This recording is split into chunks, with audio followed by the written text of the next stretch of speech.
Donc la vendange se fait en cagette, toute manuelle. Et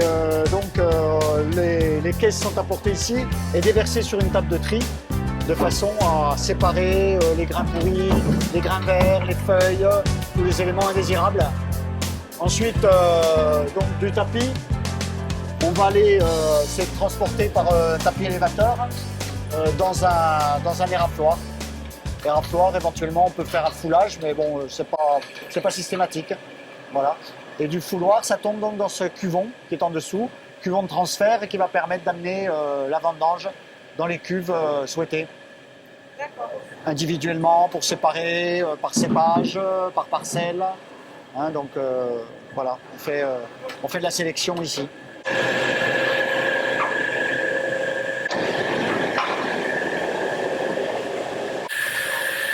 Donc là, on déverse avec c'est un système de trappe pneumatique qui s'ouvre au fond du pilon. L'idée, c'est de faire tout par gravité, de préserver au maximum l'intégrité du raisin sans le brusquer. Nous avons commencé le 8 septembre exactement, par des blancs de cépage Sauvignon Gris.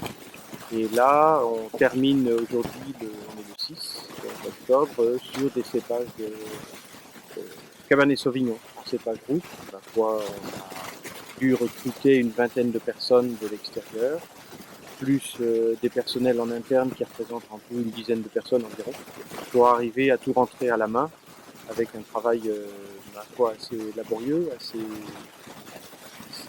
lourd, surtout pour les porteurs, puisque tout est ramassé en cagette, tout est ramassé de cette manière-là. On a écoulé le jus et maintenant on sort le marc.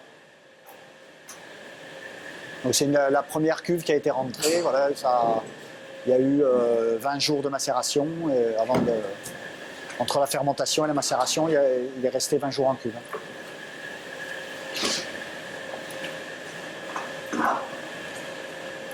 Alors ça, on sort le fagot. Un fagot qui nous permet de filtrer le jus pour procéder au remontage du vin. Donc on met ça devant les vannes et c'est un filtre en fait, à l'ancienne. Les cépages sud-ouest classiques, hein, Cabernet Franc, Cabernet Sauvignon, Merlot. Le Tanat, c'est vraiment le cépage pyrénéen hein, qu'on retrouve à Madiran. Un peu de Syrah. On est limite climat méditerranéen, sud-méditerranéen, on va dire. Et puis, on vient de planter 1 hectare de pinot noir. Et ensuite, pour les blancs, c'est Chenin, Chardonnay, Sauvignon gris, Sauvignon blanc.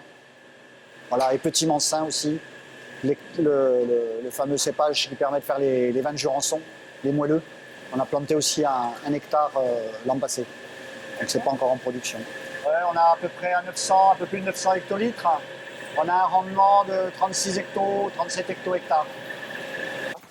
Et cette année, c'est plutôt satisfaisant puisqu'on a quantité, qualité, régularité, donc on a plutôt le droit de se plaindre. Et c'est vrai qu'on vient de passer 4 années qui étaient particulièrement difficiles. Et là, cette fois, c'est bien.